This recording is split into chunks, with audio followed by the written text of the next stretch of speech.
반갑습니다. 저는 완전해독연구소의 류은경입니다.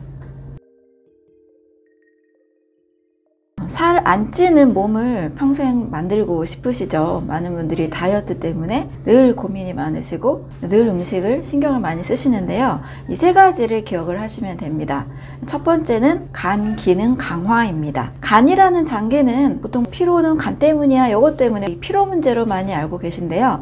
피로 문제 그 이상으로 굉장히 중요한 기능을 하고 있습니다. 우리가 음식을 먹으면 잘 소화가 되고 영양분이 잘 흡수가 돼서 영양소를 가지고 우리 몸이 에너지를 만들잖아요. 그 합성 과정에서 가장 중추적인 역할을 하는 것이 바로 간이라고 할 수 있습니다. 탄수화물, 단백질, 지방, 비타민, 미네랄, 5대 영양소라고 하죠. 이런 영양소들을 가지고 우리 몸이 사용할 수 있는 형태로 바꾸는 것이 간입니다. 그런데 우리가 살이 쪘다는 것은 근육이 많은 게 아니라 지방이 많은 몸을 말하잖아요. 바로 지방 대사가 잘 이루어지지 않은 상태입니다. 지방 대사는 어떻게 해야 잘 이루어질 수 있을까요? 그래서 살 안 찌는 몸을 만든다라는 개념은 지방이 축적되지 않는 몸을 만드는 것을 목표로 하죠. 적게 먹고 운동을 많이 하라, 이게 다이어트 해결이 아니고요. 바로 지방 대사의 중추적인 역할을 하는 간 기능을 강화시키는 방법입니다. 그래서 간이 튼튼하면 사실 우리 몸이 웬만한 많은 문제들이 해결이 돼요. 살도 안 찔 뿐만 아니라 많은 분들이 또 면역력으로 인해서 고통하고 계시잖아요. 이런 면역력도 잘 올라가게 되고요. 또 지치지 않는 체력, 저는 하루 16시간을 활동할 수 있는 체력을 가지는 것을 늘 목표로 하는데요. 이런 16시간을 활동할 수 있는 체력의 원천이 되기도 합니다. 그래서 간을 튼튼하게 만드는 방법, 이것을 바로 살 안 찌는 체질의 목표로 삼으시는 겁니다. 단순히 적게 먹고 또 운동을 많이 하고, 이거는 표면적인 거고요. 우리 몸 속에서 오장육부가 잘 돌아가야 살이 안 찌는 몸이 되는 거죠. 결국 신진대사가 잘 되는 몸을 만드는 겁니다. 그 중심에 간 기능이 있다는 것을 꼭 기억을 하시면 됩니다. 그러면 간 기능을 강화하기 위해서는 또 어떻게 해야 되느냐, 이렇게 관심이 흘러가게 되죠. 간 기능을 강화하기 위해서는 두 가지 간의 역할을 기억하시면 됩니다.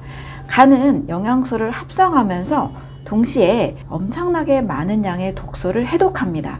우리 몸의 약 70%의 이 해독을 담당하고 있다고 알려져 있는데요. 영양과 해독을 동시에 이룰 수 있는 간의 기능 두 가지를 이해하시면 됩니다. 첫 번째는 간이 해독할 때 꼭 필요로 하는 영양소가 있어요. 이 영양소는 우리가 꼭 먹어야만 하고 간 기능 강화에도 매우 중요한 거라고 할 수 있습니다. 간에 필요한 중요한 영양소는 바로 과일과 채소에 들어있는 비타민 A나 비타민 C나 비타민 E 같은 항산화 비타민들입니다. 그리고 플라보노이드, 베타카로틴, 여러 카로티노이드 계열, 이런 항산화 영양을 담당하는 식물 영양소라고 알려져 있죠. 이런 영양소가 모두 간에 아주 중요한 영양제가 됩니다. 그래서 밥이나 빵이나 고기나 우유 중심의 고칼로리, 고단백, 이런 고탄수화물 음식만 많이 먹게 되면 간이 필요한 영양소 공급이 안 되는 거죠.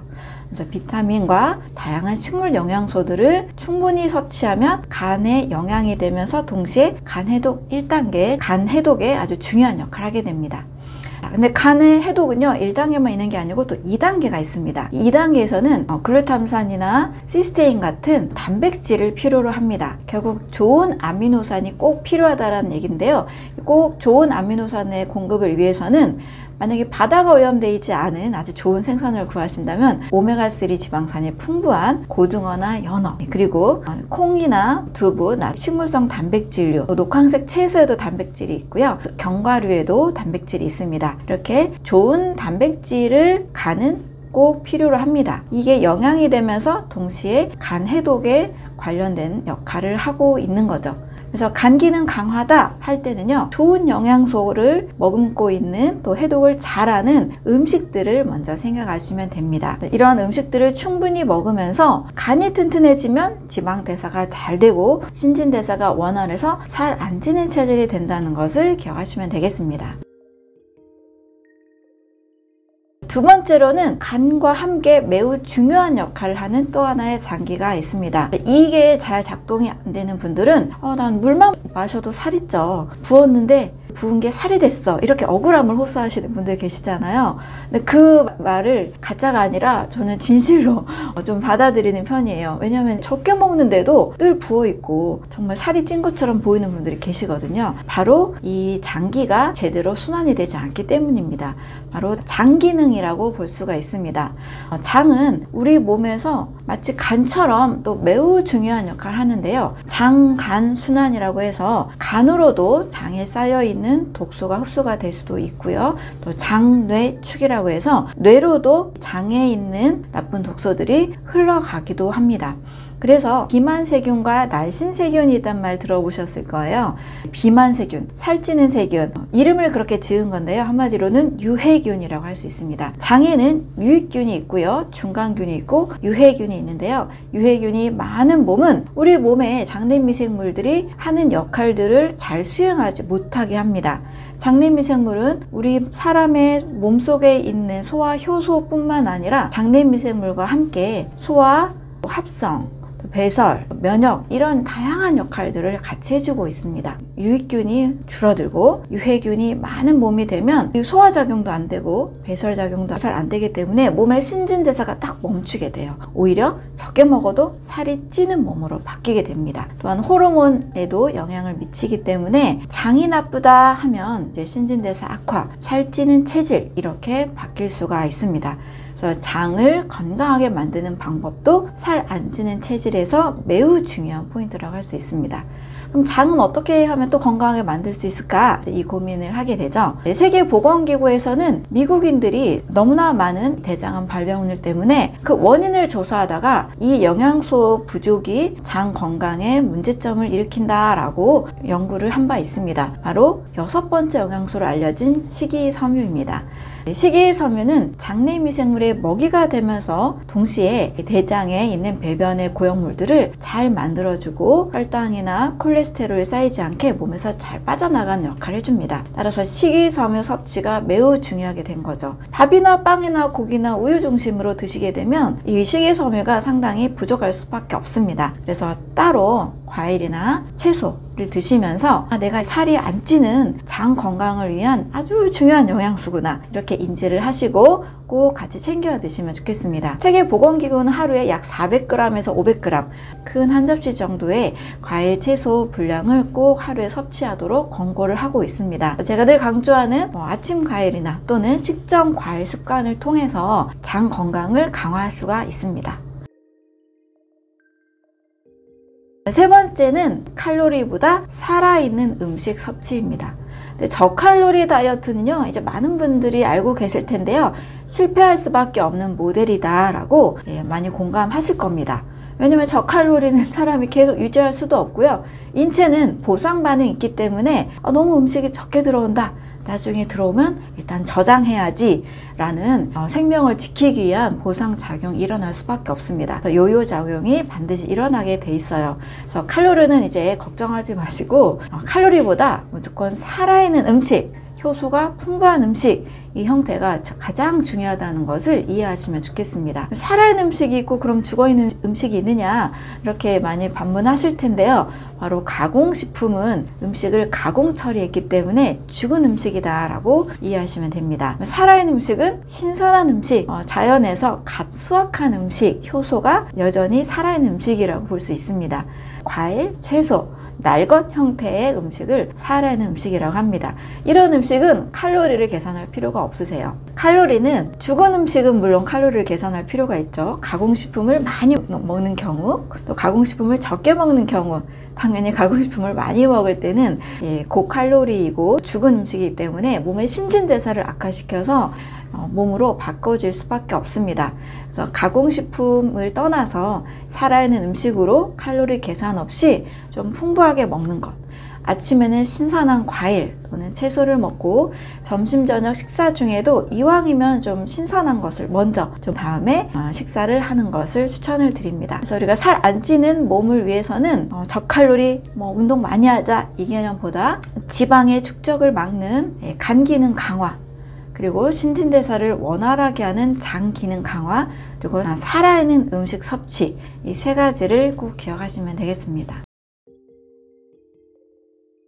살 살도 안 찌고 더 건강한 삶을 위해서 굉장히 더 중요한 한 요소가 있습니다. 바로 숙면 습관입니다. 건강한 이 숙면을 위해서는 어떤 것들이 필요할까 좀 말씀을 드려볼게요. 첫 번째는 잠을 잘 때는 멜라토닌 호르몬이 충분히 나와야 숙면이 유도가 됩니다. 우리 몸에서는 일단 잠을 자는 시간에 일어나는 활동들이 있어요. 그냥 우리는 잠을 자지만 내 몸은 아주 왕성한 이 세포의 안정작용이 일어나게 됩니다. 우리 세포는 1초에도 수십만 개가 생성되고 사라지고, 또 잠을 자는 동안에도 수많은 돌연변이 세포, 암세포, 노화세포 이런 것들이 많이 사라지는 시간이 필요합니다.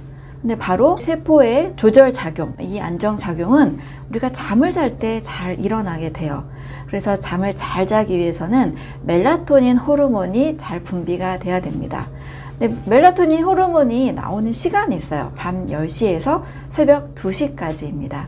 그래서 잠을 너무 늦게 자면 이 멜라토닌 호르몬이 나오지 않기 때문에 숙면이 잘 안 되는 거죠. 그래서 저는 최대한 빨리 10시, 11시, 늦어도 12시 전에는 주무셔야 멜라토닌 호르몬이 나오고 숙면이 잘 되고, 그리고 우리 몸에 이 세포 조절 작용이 잘 일어난다라고 꼭 강조를 드리고 있습니다. 이 멜라토닌 호르몬이 잘 나오는 몸을 만드는 것이 바로 건강한 수면 습관이라고 할 수가 있는 거죠. 근데 이 멜라토닌 호르몬이 잘 나오게 하는 또 여러 방법들이 있습니다. 멜라토닌 호르몬이 잘 나오게 하려면 일단 저녁 식사를 조금 신경을 써야 됩니다. 저녁에 과식을 하고, 또 밤 10시에 막 야식을 하고, 막 치킨에 또 맥주에 또 여러 막 음식을 막 섭취하면, 자, 우리의 몸은 어디에 집중하게 될까요? 바로 이 소화에 집중하게 됩니다. 자, 소화를 시키지 않으면 몸에서 계속 부패가 일어날 수밖에 없기 때문에 생명작용에 반대되는 몸으로 가게 되는 거죠. 건강에 아주 위험하게 됩니다. 그래서 우리 몸은 음식이 일단 들어온다, 모든 에너지를 집중해서 바로 소화시키는 데 사용합니다. 그래서 저녁 과식, 또 늦은 밤에 야식하는 습관이 있게 되면 당연히 수면과 좀 멀어지게 되는 거죠. 그래서 저녁 식사는 좀 가볍게, 소화 잘 되게 편안한 소화를 이루어야만 멜라토닌 호르몬이 잘 나오게 됩니다. 자, 그리고 저녁 식사로는 일단 이 음식을 좀 줄여야 우리 몸이 소화가 편하고 또 염증 반응이 잘 일어나지 않게 됩니다. 정제 탄수화물은 정제한 쌀이나 밀로 만든 밥이나 빵, 면, 떡 종류의 음식이죠. 자, 정제 탄수화물 일단 많이 먹게 되면 혈당 상승 속도도 굉장히 빨라지게 되고, 또 밀가루 같은 경우도 글루텐이 있기 때문에 몸에 염증 반응이 굉장히 많이 유도될 수가 있습니다. 혈당과 염증을 유도하는 성분들이 들어온다? 그러면 인체는 또 혈당을 조절해야 되고 염증을 더 낮춰야 되고 이쪽으로 또 에너지를 사용하니까 또 숙면이 잘 유도가 되지 않습니다. 그래서 저녁 식사로는 정제 탄수화물을 최소화하시고 안 드셔도 됩니다. 또 가볍게 먹을 수 있는 과일이나 채소 샐러드, 간단한 어떤 견과류, 생선 반토막 정도를 또 좋은 기름에 볶아서 소화 잘 되게 드시는 이런 정도의 간단한 식사를 추천을 드립니다. 또 저도 가끔 먹는 게 이 생선 구이를 기버터에 볶아서 샐러드와 함께 먹는 습관이 있는데요. 많이 먹진 않지만 적은 양으로도 좀 포만감이 잘 들고 소화도 굉장히 원활한 편입니다. 그래서 저녁 식사는 가볍게 소화가 편안하게, 또 정제 탄수화물을 좀 드시지 않는 식사가 좋습니다. 그리고 이 저녁 식사하는 시간, 타이밍도 매우 중요한데요. 저녁 7시에는 식사를 좀 마치는 것이 좋습니다. 늦어도 8시까지. 왜냐하면 이제 저녁 10시부터 제가 멜라토닌 호르몬이 나온다 그랬잖아요. 그래서 식사는 좀 소화가 좀 빠르게 일찍 식사를 마쳐야만 숙면이 유도될 수가 있습니다. 그래서 이른 저녁 먹는 거, 칼로리 개념으로 살이 안 찌는 게 중요하다라는 측면도 물론 있지만, 이 수면 습관으로서도 일찍 식사를 마치는 것이 매우 중요하다고 할 수 있습니다. 자, 그리고 운동인데요. 많은 분들이 이제 운동할 시간이 없다 보니까 또 저녁에, 또 늦은 밤에 운동하시는 분들도 계세요. 우리 늦은 밤에 헬스장에 불도 많이 켜져 있잖아요. 자, 그런데 늦은 저녁 시간에 또 밤 시간에 몸을 격렬하게 만드는, 활발하게 만드는 운동은 수면 습관을 또 방해할 수가 있습니다. 그래서 몸을 활발하게 만드는 것, 또 업무가 덜 끝나서 집에 와서도 여전히 퇴근 이후에도 일을 하시는 분들이 계시죠. 자, 이럴 때는 격렬한 운동이나 또 늦은 시간까지 업무를 하시게 되면 몸은 이 교감신경이 계속 활성화가 됩니다. 저 교감신경은 부교감신경과 반대작용을 하기 때문에 숙면이 아니고요. 몸을 계속 활발하게 액티베이션을 시킵니다. 잠과 멀어지게 하는 거죠. 긴장하고 근육 수축하게 하고 또 업무 집중도를 올리는 게 바로 교감신경인데, 늦은 시간까지 교감신경을 계속 활발하게 하면 이제 잠과는 좀 멀어지게 되는 거죠. 그래서 업무도 좀 일찍 끝내시고 운동도 저녁 시간에는 격렬하게 하지 않는 것. 그래서 헬스장을 좀 밤에 다니시는 것을 저는 추천하지 않습니다. 너무 피곤하게 만들어서 잠을 잘 잘 수도 있지 않느냐 하시는 분들도 계시는데, 몸이 너무 피곤하면 또 잠이 안 오는 분들도 많이 계세요. 하루 종일 피곤하게 육체 노동을 하신 분들은 일찍 잠이 드실 수 있지만, 사무직 하시다가 저녁에 막 활발하게 운동을 하시면 오히려 몸이 깨어나게 됩니다. 그래서 너무 늦은 시간 운동하지 마시고 저녁에는 저녁에 맞는 운동을 하시면 됩니다. 그래서 마지막으로 저녁에 그럼 어떻게 운동해야 되느냐? 자, 몸은 부교감신경이 활성화가 될수록 수면 유도가 쉬워집니다. 릴렉스한 운동을 추천을 드립니다. 저녁에 이제 식사를 하시고 편안하게 산책을 하신다거나 걷기 정도의 운동을 하시는 것, 그리고 스트레칭 같은 거, 근육을 풀어주는 정도. 낮에는 일을 하거나 집중하고 이런 시간에는 근육이 수축이 됩니다. 막 경직이 돼 있죠. 사무직 하시는 분들은 막 어깨도 굳어 있고 목도 막 거북목도 되기도 쉽고 이런 환경이 있으시잖아요. 그래서 스트레칭을 통해서 근육을 좀 풀어주고 몸을 이완시키는 것. 그래서 릴렉스한 운동, 이완시키는 운동, 또는 복식 호흡, 그리고 명상, 조용한 산책, 걷기, 어싱도 좋죠. 자, 이러한 운동이 부교감신경으로 몸을 유도하기 때문에 좋은 수면으로 유도할 수가 있습니다. 이러한 방법으로 잠을 잘 잘 때 우리 몸은 신진대사도 원활하고 또 살이 안 찌는 몸으로 갈 수가 있습니다. 그래서 할 수 있는 만큼 이렇게 몸을 저녁 시간에는 릴렉스한 환경, 또 소화를 다 마치고 편안한 몸으로 만드는 환경을 꼭 만드셨으면 좋겠습니다. 건강한 삶을 위해서 스트레스를 줄여야 된다라는 말은 너무나 많이 들어서 잘 알고 계실 거예요. 그럼 어떻게 하면 좀 스트레스를 줄이고 우리 마음을 잘 다스릴 수 있을까? 3가지 정도를 말씀을 드려볼게요. 첫 번째는 지나친 욕심을 좀 줄이는 겁니다. 이 말도 너무나 많이 들어서 잘 알고 계실 거예요. 근데 제가 블루존에 대해서 다큐멘터리와 책을 보면서 공통적으로 보니까요, 장수하시는 분들은요 아주 소박하게 사시고 작은 정원, 작은 텃밭을 가꾸면서 많이 발전하지 않은 그런 시골 마을에 있는 분들이 참 많으시는 것을 알 수 있었어요. 우리가 많이 소유했다고 해서 또 너무나 많은 것들을 추구한다고 해서 그것이 꼭 행복과 그리고 장수와 연결되는 것은 아니라는 것을 많이 확인하게 됐습니다. 그래서 내가 오늘 이 순간 바로 행복하게 사는 것, 지금이 즐거운 삶, 내가 이걸 해서 많이 소유를 해서 그 다음에 행복해지는 것이 아니고 마음을 좀 비우고 욕심을 좀 낮추고 그냥 오늘 하루 지금 이 순간 좀 가볍게 또 좀 흥미롭게 사는 것, 그런 분들은 공통적으로 아주 과한 욕심이 별로 없으시더라고요. 또 지나친 욕심을 통해서 사업을 확장하거나 또 일을 벌리다가 이런 것들로 인해서 투자가 잘 안 돼서 사업이 잘 안 돼서 또 건강까지 심각하게 무너지는 일들도 사실 많이 종종 우리 주변에서도 보게 됩니다. 지나친 욕심은 좀 줄일 때 스트레스도 같이 줄어들고 우리 마음이 좀 더 행복해지는 모습들을 많이 보게 됩니다. 좀 소박한 행복을 꿈꾸시면 좋을 것 같아요. 두 번째는 우리 몸에 교감신경과 부교감신경이 있는데요. 이 부교감신경을 활성화하는 나만의 방법을 꼭 찾는 겁니다. 부교감신경은 릴렉스 되는 편안한 상태를 만들어주는 우리 몸의 자율신경입니다. 많은 분들이 공통적으로 행복한 순간들이 있어요. 맛있는 음식을 먹을 때, 그리고 내가 좋아하는 친구들과 즐겁게 대화할 때, 좋은 음악을 들을 때, 그리고 좋은 일을 할 때, 이럴 때 좀 대부분 공통적으로 많이 행복해 하시더라고요. 근데 이 공통적으로 행복함을 느끼는 그 순간이 바로 우리 몸의 부교감 신경이 활성화되는 순간들이라고 보시면 됩니다. 그래서 저는 100세 이상의 장수하는 사람들의 또 공통적인 습관을 보면 바로 이 부교감 신경이 활성화되는 순간들을 상당히 많이 늘리시는 모습을 볼 수가 있어요. 그래서 꼭 나와 마음이 잘 맞는 친구와 일정 시간 이상 대화하고 또 웃는 시간을 꼭 갖는 것 매우 중요한 요소라고 볼 수 있습니다. 그리고 즐거운 나만의 일을 찾는 것, 우리가 누군가를 계속 의존한다거나 어떤 환경이 인위적으로 조성이 돼야 행복한 것은 나의 행복이나 나의 마음이 의존적으로 바뀔 수밖에 없겠죠. 그래서 내가 자율적으로 즐거운 시간을 내가 스스로 만드는 것, 즐거운 나만의 일을 찾는 것, 또는 나만의 공간, 잠깐도 좋은데요, 나만의 시간을 꼭 갖는 것, 이것이 부교감 신경을 활성화시키고 우리의 스트레스를 낮춰주고 행복감을 유지할 수 있게 만들어줍니다.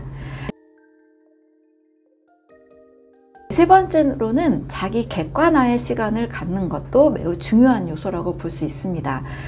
연예인 중에서도 그 마음을 잘 조절하고 자기 일정이나 인기에 그렇게 연연해하지 않으면서 오래 가시는 분들을 보면 자기를 늘 객관화하는 그런 습관들을 가지고 계신 것을 볼 수가 있더라고요. 저도 좀 많이 노력하는 부분인데요. 너무 나 자신에게 계속 매몰되어 있는 상태, 우리가 우울증이나 공황장애나 조현병이나 이런 좀 뭔가 심리적으로 건강하지 않은 상태의 모습을 보면 너무 자신에게만 집중해 있다라는 공통점을 발견하게 되는 것 같아요. 자기의 너무 매몰되어 있는 상태, 자아지옥이다 이런 표현도 가끔 쓰기도 하는데요. 자기 자신에게 너무 빠져있기보다는 약간 타인이 된 것처럼 자신을 객관화시켜서 보고 나의 삶이나 나의 어떤 모습이나 또 내가 추구하는 어떤 인생관 이런 것들을 약간 남이 되어서 바라보는 자기 객관화의 시간, 이것도 스트레스가 상당히 줄어들고 또 마음을 잘 조절할 수 있는 모습으로 우리를 이끌어 줍니다. 그래서 내 인생을 또는 나 자신을 약간 좀 멀리서 보는 방법, 이것도 굉장히 중요한 것 같아요. 이렇게 하다 보면 우리가 감사하는 마음을 갖고 또는 나보다 약간 타인에게 도움이 되는 이런 요소들을 좀 더 생각할 수 있게 되는데요. 스트레스를 잘 조절하는 사람들의 공통점으로 보면 굉장히 감사를 많이 하는 습관도 있고요. 그리고 타인과 세상에 도움이 되는 일을 작은 일이라도 하려는 그런 모습들을 보게 됩니다. 자기를 객관화해서 보는 그런 노력들도 우리가 스트레스를 낮추는 데 굉장히 도움이 됩니다. 그리고 블루존의 이 사람들을 보면 우리가 운동을 열심히 해야 건강하다라는 것들이 약간의 조정이 필요하다는 것을 볼 수 있는데요. 100세 이상의 몸이 건강하고 또 아프지 않은 상태에서 건강한 삶을 유지하는 분들을 보면 어떤 시간을 따로 만들어서 헬스장 가서 운동하는 습관보다는 그냥 일상생활에서 늘 몸을 움직이는 습관을 많이 가지고 계시더라고요. 그래서 화려하지 않아도 아주 작은 소박한 텃밭이나 정원을 가꾸고 내가 재배해서 수확해서 먹는 그런 채소들을 내가 재배하고 수확해서 드시는 모습들을 많이 볼 수가 있습니다. 뭔가 이렇게 또 만드세요. 어떤 그 장인의 그런 정신으로 집안 도구들도 만드시고 또 필요한 것들을 직접 이렇게 제작을 하시면서 몸을 계속 움직이시는 거죠. 일상의 자연스러운 움직임, 이것이 헬스장에서 2시간 억지로 운동하는 것보다 훨씬 더 건강하고 몸도 자연스러운 균형과 또 중심을 잡는 데도 도움이 되는 것으로 알려져 있습니다. 50세 이상이 되면 호르몬 밸런스도 같이 신경을 써야 될 나이가 되잖아요. 그때부터는 자꾸 몸을 일부러라도 움직이는 습관, 팔도 좀 더 많이 움직이시고 과하게 그냥 집에서 자꾸 걸으면서 식후에 어디 멀리 가지 않으셔도 거실에서도 우리가 걸을 수 있죠. 일상생활에서 자연스러운 움직임을 늘리는 활동, 저도 좀 앉아서 업무를 하는 날들이 많다 보니까 스트레칭을 30분마다 하고 이렇게 하면 훨씬 몸이 부드럽고 편안해지는 걸 느낄 수 있습니다. 그래서 일상에서 자연스럽게 움직이는 습관, 이것도 우리가 건강한 삶을 유지하는 데 있어서 크게 도움이 되는 것으로 알려져 있습니다. 지방을 없애기 위해서 운동으로 태워야 된다 이렇게 많이 생각을 하시는데요. 사실 그보다 더 중요한 게 있습니다. 바로 독소 배출, 해독입니다. 저는 이제 세포 배양의 경험을 통해서 진짜 이 작은 생명의 단위인 세포도 영양을 흡수하고 대사산물 찌꺼기를 잘 내보내야 세포가 생명을 유지할 수 있구나를 직접 관찰을 한 경험이 굉장히 큰 건강의 원리를 깨닫는 계기가 되었습니다. 우리 몸도 잘 먹고 잘 싸면 건강하다 이런 말이 있잖아요. 그런데 이 단순한 실천이 잘 되지 않는 거죠. 잘 먹는다는 것도 어렵고 잘 배출한다는 것도 어려운 시대가 된 것 같습니다. 너무 음식이 많아서 무엇이 독소이고 무엇이 영양인지, 어떻게 먹는 것이 바른 식사법이고 잘못된 식사법인지 모르는 정보에 너무 많은 시대가 된 것 같아요. 그래서 무조건 운동으로 빼자 이 개념보다는요, 먼저 해독이 원활한지를 살펴보는 겁니다. 우리 몸에는 아주 많은 해독 장기가 있습니다. 우리가 피부 자체도 호흡을 하고 있거든요. 피부를 통해서도 독소 배출이 일어나고 있고, 산소를 마시면 이산화탄소가 또 폐를 통해서 배출이 잘 되고 있습니다. 또 우리가 아침마다 대변도 보고 있고, 또 수시로 하루 종일 소변을 또 보고 있죠. 그리고 간도, 신장도 우리 몸에서 해독작용을 합니다. 또 아주 중요한 림프 시스템도 림프절, 또 림프 순환을 통해서도 우리 몸에 독소 배출이 늘 일어나고 있습니다. 근데 이러한 독소 배출을 하는 장기들이 막혀 있을 때, 제대로 기능을 하지 못할 때 우리 몸은 자꾸 뭔가 쌓이게 되는 거죠. 쌓이면서 독소와 지방이 같이 축적이 되는 몸이 됩니다. 나의 해독작용이 원활한지 이것을 먼저 살펴보시는 것이 운동 이전에 더 중요한 사실이라는 거죠. 그래서 아침마다 대변을 잘 보는 것, 또 수시로 물을 잘 마셔서 소변을 통해서 독소 배출이 잘 되는 것, 또 지용성 노폐물들이 림프 순환을 통해서도 잘 빠져나가야 됩니다. 림프라는 것은 움직이지 않으면 림프 순환은 되지 않아요. 그래서 운동이 중요한 이유 중에 하나도 근력 강화 이것만 있는 게 아니고요. 혈액 순환은 심장이 알아서 하지만 림프 순환은 움직일 때 이루어집니다. 그래서 림프 순환이 잘 될 수 있도록 가벼운 산책, 걷기, 그리고 스트레칭 같은 운동, 때로 내가 너무 힘들 때 마사지를 받는 것도 림프 순환에 도움이 되니까요. 내 몸에서 독소가 잘 빠져나가는지 이것을 꼭 확인하시기 바랍니다. 자, 그리고 지방 분해를 위해서는 운동 이전에 이 음식을 반드시 섭취해야 됩니다. 늘 강조드리지만 칼로리가 중요한 게 아니고 이 음식이 살아있는 음식인지 가공 처리돼서 죽어버린 음식인지 이게 훨씬 중요하다는 거죠. 우리 몸은 12,000개의 효소 반응으로 생명작용이 일어납니다. 이 효소라는 것은 우리가 눈을 깜빡이고 심장이 알아서 뛰고 미토콘드리아가 에너지를 만들고 또 면역작용이 일어나고 또 상처가 나면 지혈작용과 또 염증 반응이 일어나서 우리 몸을 지켜주고 이런 모든 작용들에는 효소 작용이 일어나고 있다는 겁니다. 이 효소는요, 우리 몸에서는 만드는 양이 제한이 될 수밖에 없어요. 그래서 효소가 많은 몸, 효소를 쉽게 낭비하지 않는 몸일수록 지방 분해도 잘 되고 또 건강한 몸이라고 할 수가 있습니다. 효소는 늘 만드는 원료들을 넣어줘야 되는데요. 살아있는 음식은 그 자체로 효소가 풍부하기 때문에 우리 몸이 쓸데없는 효소 낭비가 이루어지지 않습니다. 그래서 효소가 풍부한 음식, 살아있는 음식이라 할 수 있고요. 신선한 과일, 채소를 먹어야 되는 이유가 바로 충분한 효소가 공급이 되기 때문입니다. 제가 과일 섭취를 아주 똑똑하게 하는 방법으로 식후 과일이 아니라 식전 과일을 늘 말씀드리는 이유도 식전에 과일 섭취하게 되면 충분한 효소가 들어오게 돼요. 예를 들어서 파인애플을 먼저 드시고 그 다음에 회식이 있어서 고기를 먹어야 된다. 그러면 파인애플에 있는 효소가 우리 몸에 충분한 효소가 공급이 되면서 또 고기 소화를 돕게 만드는 브로멜라인이 들어있기 때문에 이 고기도 무리하지 않게 잘 소화가 될 수 있도록 도와줍니다. 식전 과일 섭취하는 것, 이것이 운동을 열심히 하는 것보다 우리 몸에서 신진대사를 강화하고 지방을 분해하는데 아주 중요한 역할을 하게 됩니다. 또 수시로 식사 중에도 신선한 샐러드나 채소를 먼저 드시는 습관, 이런 것들이 일상생활에서 실천할 수 있는 효소 섭취, 살아있는 음식 섭취가 될 수 있습니다. 이렇게 내가 몸에 독소 배출을 잘 하고 있는지 체크해 보시고요. 그 다음에 살아있는 음식을 얼마나 잘 먹고 있는지, 이 두 가지를 늘 점검하신다면 과하게 운동하는 것보다 몇 배 더 좋은 효과가 있다는 것을 기억해 주시면 좋겠습니다.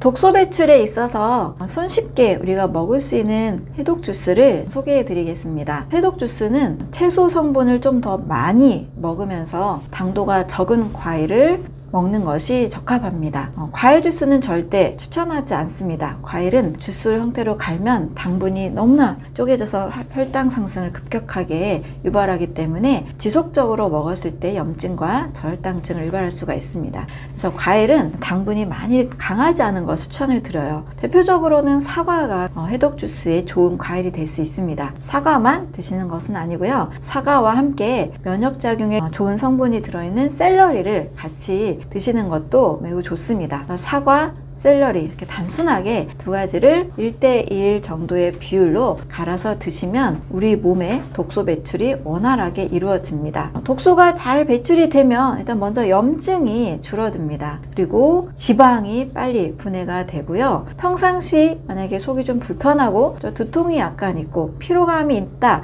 이런 분들은요, 해독 주스 일주일 정도만 드셔도 몸 상태가 확연히 달라지는 것을 느낄 수가 있습니다. 지속적으로 해독은 너무나 중요한 우리 몸의 작용이기 때문에 사과 샐러리 주스 형태로 하루에 500ml 정도를 늘 마시는 습관 가지시면 매우 좋습니다. 또 간단하게 하신 방법을 좀 말씀을 드리면 토마토 주스도 추천을 드립니다. 토마토는 그냥 드셔도 너무 좋고요. 저도 이동하면서도 방울토마토를 자주 먹는 편인데요. 아침에 씹는 게 싫다, 치아가 좀 약하다, 이런 분들은 토마토는 당분이 강하지 않기 때문에 주스 형태로 갈아서 드셔도 됩니다.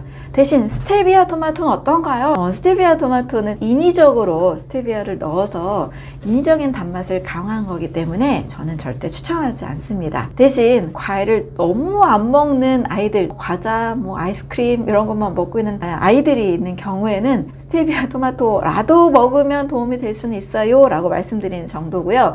건강을 위해서 늘 먹어야 되는 음식이라고는 보기 어렵습니다. 그래서 토마토 주스도 갈아서 드셔도 안전하고요. 사과, 당근도 굉장히 좋은 조합이라고 볼 수 있습니다.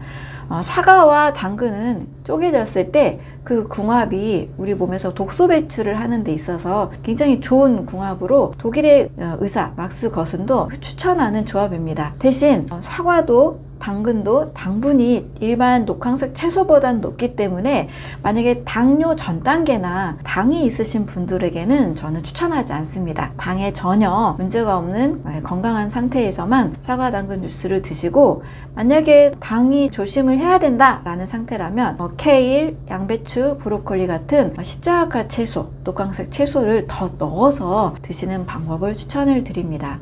이렇게 사과를 중심으로 한 사과와 토마토, 샐러리나 케일, 십자가 채소를 같이 매일 드신다면 염증도 확연히 줄고요. 체지방도 분해가 되고요. 변비도 당연히 해결이 되고, 또 만성 두통이 있다 이런 분들도 장이 튼튼해지기 때문에 여러 가지 좋은 효과들이 있습니다. 그래서 매일 해독에 신경을 쓰고 싶다 이런 분들은 방금 말씀드린 해독 주스를 꼭 드시면 좋겠습니다. 한 달간 나는 독소 배출을 좀 많이 하고 싶어요, 몸을 좀 바짝 해서 만들고 싶어요 하는 분들에게 일상생활에서 할 수 있는 방법을 말씀을 드릴게요. 두 가지를 기억하시면 됩니다. 아침 과일 500g, 해독 주스 500ml. 제가 상담을 하면서도 빠르게 효과를 보는 분들이 계신데요. 1, 2주 안에도 고지혈증 같은 것들도 굉장히 빠르게 개선이 됩니다. 제철 과일 위주로 드시면 됩니다. 아침 식사로는 과일을 충분히 500g 정도 드시고, 난 좀 오늘 하루 동안에도 독소 배출을 원활하게 하고 싶어요 하는 분들은 사과, 샐러리, 케일, 양배추, 당근 이런 집에 있는 채소들을 활용해서 해독 주스를 만들어서 최소 500ml 정도 드시면 좋습니다. 좀 더 강력하게 하고 싶은 분들은 점심 식사 전 500ml, 저녁 식사 전 500ml를 더 드세요. 그러면 점심과 저녁의 식사량을 절반 이하로 줄일 수가 있겠죠. 직장 생활을 하시는 분들도 할 수가 있습니다. 어쩔 수 없이 외부에서 점심이나 저녁을 드실 텐데요. 이렇게 1리터 정도 저는 바트를 준비해서 이걸 가지고 다니면서 먹은 적도 있었어요. 그래서 점심 식사 전에도 500ml, 저녁 식사 전에도 500ml 정도 해독 주스를 만들어 드시면 식사량은 거의 다 먹을 수가 없죠. 그래서 절반 이하로 줄기 때문에 직장 생활 하시는 분들도 이거를 실천할 수가 있습니다. 아침갈 500g, 해독 주스 500ml 또는 500ml 2번 드시면 한 달 동안 독소 배출이 아주 원활한 몸이 되고요. 지방이 줄고 염증이 줄어드는 건강한 몸을 만들 수가 있습니다.